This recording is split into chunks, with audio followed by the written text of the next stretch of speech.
सबको लगता है। Haunted hospital.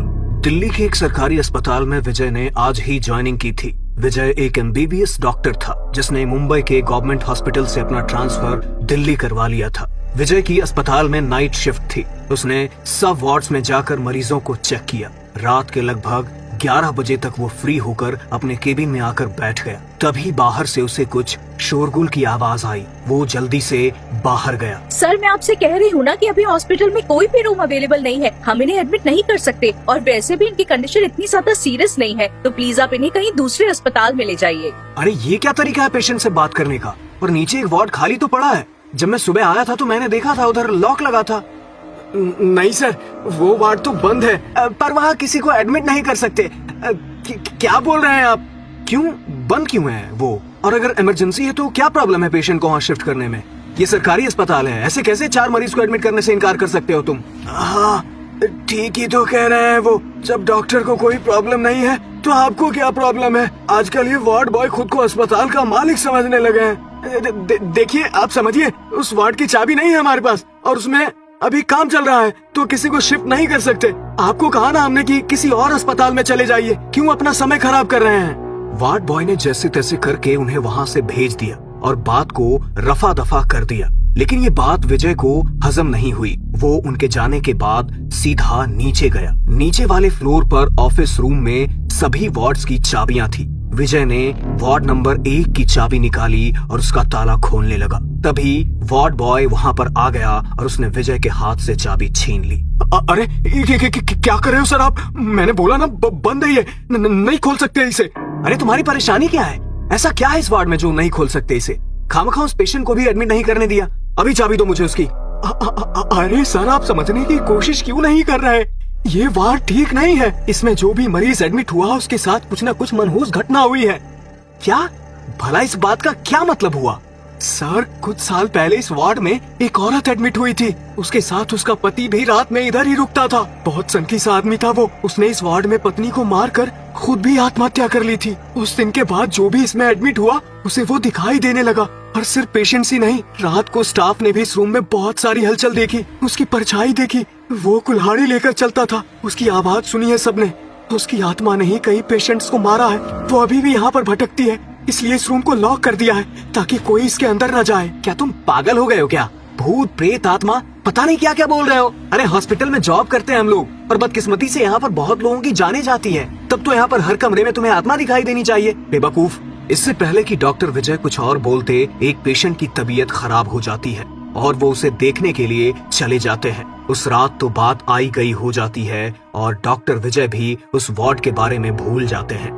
तभी एक रात डॉक्टर विजय नीचे वाले फ्लोर का चक्कर लगा रहे थे। तभी उन्होंने देखा कि वार्ड नंबर 1 के अंदर एक पेशेंट है जो अपने बेड पर लेटा हुआ है और एक छोटे बच्चे के रोने की भी आवाज उसी ओर से सुनाई दे रही थी। अरे, वार्ड बॉय ने तो कहा था इस वार्ड में कोई नहीं जाता।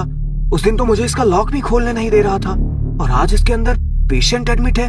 लगता है कहानी सुनाकर मुझे डराने की कोशिश कर रहा था। डॉक्टर विजय वार्ड के अंदर की तरफ ही देख रहे थे कि दरवाजे पर लगे शीशे से उन्हें अंदर एक आदमी बिस्तर पर लेटे हुए नजर आया, जिसने डॉक्टर विजय को अपने हाथ से अंदर आने का इशारा किया और इन्हें देखकर अजीब सी मुस्कान दी। डॉक्टर विजय हंसते हुए वार्ड का दरवाजा खोलने लगे। तभी वार्ड बॉय वहां आ गया। सर, यहाँ क्या कर रहे हो आप? मैंने मना किया था ना इसे खोलने के लिए। अरे लेकिन अंदर। इससे पहले कि डॉक्टर विजय कुछ और बोलते, अस्पताल की लाइट फ्लिकर करने लगी। वार्ड बॉय जल्दी से डॉक्टर विजय को लेकर वहां से चला गया। लेकिन अब डॉक्टर विजय के मन में ये बात बैठ गई थी कि वार्ड बॉय जरूर मस्खरी कर रहा है। इसलिए डॉक्टर विजय ने फिर कभी उससे उस वार्ड के बारे में नहीं पूछा।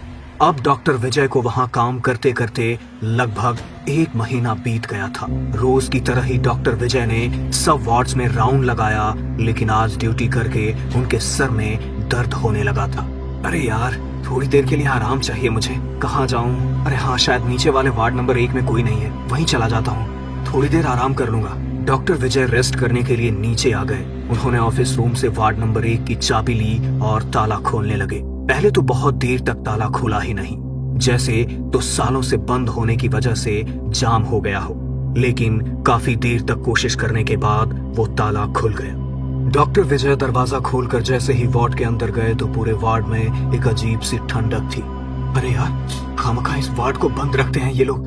कितनी अच्छी खासी ठंडक है यहाँ पर। इतना ठंडा तो हॉस्पिटल के बाकी कोई भी रूम में नहीं है। थोड़ी देर लेट ही जाता हूँ। डॉक्टर विजय अपना मोबाइल साइड टेबल पर रखकर आराम से लेट गए। तभी वार्ड का दरवाजा अपने आप बंद हो गया। उन्हें वहां लेटे हुए अभी कुछ मिनट ही बीते होंगे, तभी उन्हें वार्ड के बाथरूम से नल चलने की आवाज आई। अरे, ये पानी चलने की आवाज कहाँ से आ रही है? अभी तक तो सब कुछ बिल्कुल शांत था। डॉक्टर विजय उठकर बाथरूम की तरफ गए तो देखा कि नल चालू है। उन्होंने नल को बंद कर दिया और वापस आकर बिस्तर पर लेट गए कि तभी लगभग 2 मिनट बाद उन्हें फिर से पानी चलने की आवाज आई। अरे, अभी तो मैं नल बंद करके आया था, फिर से कैसे चल गया? डॉक्टर विजय फिर से उठकर बाथरूम में गए। नल चालू था। ये बात डॉक्टर विजय को कुछ अजीब सी लगी। उन्होंने फिर से नल को बंद किया। तभी उन्हें लगा कि वॉश बेसिन के ऊपर लगे शीशे में उन्हें अपने पीछे कोई खड़ा दिखा। उन्होंने जैसे ही दोबारा से शीशे में देखा तो किसी की परछाई अचानक उनके पीछे से गायब हो गई। डॉक्टर विजय तुरंत पीछे मुड़े। तभी उनके कानों में किसी की अजीब सी हंसी की आवाज पड़ी। जैसे ही वो बाहर आने को पलटे, बाथरूम के फर्श पर उन्हें खून बिखरा दिखाई दिया और पास ही में खून से सनी कुल्हाड़ी भी रखी हुई नजर आ रही थी। विजय घबराकर जल्दी से बाथरूम से बाहर आ गए। उन्होंने बाथरूम के दरवाजे को बाहर से लॉक कर दिया और वापस से बिस्तर पर आकर लेट गए। लेकिन तभी उन्होंने देखा कि बाथरूम के दरवाजे पर लगा लॉक अपने आप खुल रहा है। ये सब क्या हो रहा है? कहीं मेरे सर में दर्द की वजह से तो मुझे ऐसे अजीब अजीब से भ्रम नहीं हो रहे? पता नहीं, लेकिन मुझे इस रूम में बिल्कुल भी अच्छा नहीं लग रहा। यहाँ से बाहर ही चला जाता हूँ। डॉक्टर विजय अपने बिस्तर से उठकर दरवाजे की तरफ गए। उन्होंने जैसे ही दरवाजा खोलने की कोशिश की तो दरवाजा मानो जाम हो गया। उनकी लाख कोशिश करने के बाद भी दरवाजा नहीं खुला।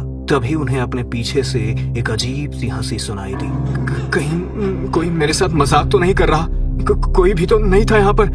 तो फिर किसकी आवाज आ रही है मुझे? धीरे धीरे वो हंसने की आवाज और भयानक हो गई। दरवाजा न खुलने पर विजय ने पीछे मुड़कर देखा तो जिस बिस्तर पर वो खुद लेटा हुआ था, उसी बिस्तर पर एक सफेद कफन ओढ़े लाश पड़ी हुई दिखाई दे रही थी। उसका पूरा शरीर खून से लथपथ था और आंखों की पुतलियां बाहर को निकल कर आई हुई थी। मुंह से लगातार खून टपक रहा था। अचानक सामने बिस्तर पर एक लाश देखकर विजय पसीने पसीने हो गया था। विजय हिम्मत करके उसके नजदीक गया तो लाश उसे देखकर भयानक तरीके से मुस्कुराने लगी। अचानक वार्ड की लाइट्स भी फ्लिकर करने लगी। अपनी आंखों के सामने ये नजारा देखकर विजय की जान हलक में अटक गई थी। वो जोर जोर से मदद मांगने के लिए दरवाजा पीट रहा था। कोई है? कोई है? प्लीज मदद करो मेरी, ये दरवाजा खोलो, हेल्प! डर के मारे विजय का पूरा शरीर पसीने से भीग चुका था। वो अपनी जान बचाने के लिए जोर जोर से दरवाजा पीट रहा था, लेकिन कोई भी नीचे वाले फ्लोर पर नहीं था और उस वार्ड के पास जाने की तो कोई हिम्मत भी नहीं करता था। इसलिए कोई भी उसकी आवाज नहीं सुन पा रहा था। डर के मारे विजय की आंखों से आंसू निकल गए। अगले ही पल जैसे उसने अपनी पलकें झपकाई तो सामने बिस्तर पर अब कोई नहीं दिखाई दे रहा था। मुझे वहम हो गया है। लगता है इस वार्ड बॉय की बातों का मेरे दिमाग पर असर हो गया है। सब ठीक है, मुझे किसी को हेल्प के लिए बुलाना चाहिए। डॉक्टर विजय खुद को नॉर्मल करने की कोशिश कर रहे थे। वो जाकर साइड टेबल से अपना मोबाइल फोन उठाते हैं और वहां पर खड़े होकर अस्पताल के किसी स्टाफ को फोन नंबर सर्च करने लगते हैं। अचानक से उन्हें अपने हाथ पर एक जकड़न सी महसूस होती है। ऐसा लग रहा था जैसे किसी ने मजबूती से उनका हाथ पकड़ रखा हो। डॉक्टर विजय मुड़कर बिस्तर की तरफ देखते हैं तो उन्हें एक बार फिर से वही कफन में लिपटा हुआ आदमी बेड पर पड़ा हुआ नजर आता है, जिसने अपने हाथों से उनकी कलाई को पकड़ रखा था। विजय पूरी ताकत लगाकर उस हाथ की पकड़ ढीली करने का प्रयास कर रहा था, लेकिन पकड़ ढीली नहीं हो पा रही थी। खुद को बचाने के लिए विजय अपने हाथ पैर चला रहा था। तभी उसके हाथ में फायर एक्सटिंग्विशर का बॉक्स आ गया। उसने पूरी ताकत से उस बॉक्स को लाश के सर पर लगातार 5-6 बार दे मारा, जिससे उसका सर धड़ से अलग होकर बिस्तर के नीचे जा गिरा। लेकिन अभी भी वो उसी भयानक तरीके से मुस्कुरा रहा था। विजय डर से बुरी तरह कांप रहा था, लेकिन तभी उसने विजय की कलाई से अपनी पकड़ छोड़ दी और नीचे गिर पड़ा। विजय जल्दी से उठकर फिर से मदद के लिए चीखने लगा, लेकिन उसी पल उसे हंसने की तेज आवाज सुनाई दी।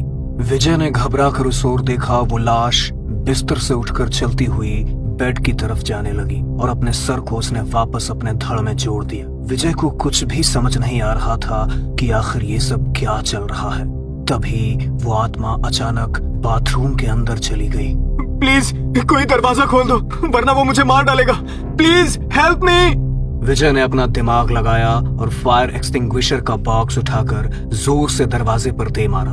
विजय की किस्मत अच्छी थी कि दरवाजे का कांच टूटकर बिखर गया और फायर एक्सटिंग्विशर बाहर जाकर गिरा। तभी पीछे से विजय को एक आवाज आई। उसने पीछे मुड़कर देखा तो वो लाश अपने हाथ में एक कुल्हाड़ी लिए उसकी तरफ बढ़ रही थी। दरवाजा टूटने की आवाज सुनकर फर्स्ट फ्लोर पर काम कर रहे स्वीपर जल्दी से भागकर वहां आ गए। तभी उन्हें विजय के चिल्लाने की आवाज सुनाई दी।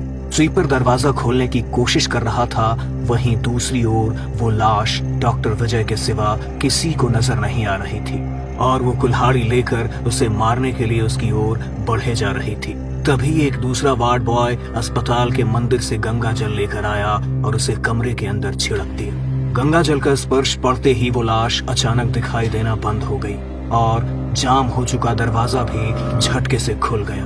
उन्होंने डॉक्टर विजय को वार्ड नंबर 1 से बाहर निकाला। उनकी हालत डर के मारे बहुत खराब हो चुकी थी, इसलिए उन्हें इमीडिएटली एडमिट कर लिया गया। लेकिन उस रात जो डॉक्टर विजय के साथ घटा वो उसे कभी भूल नहीं पाए।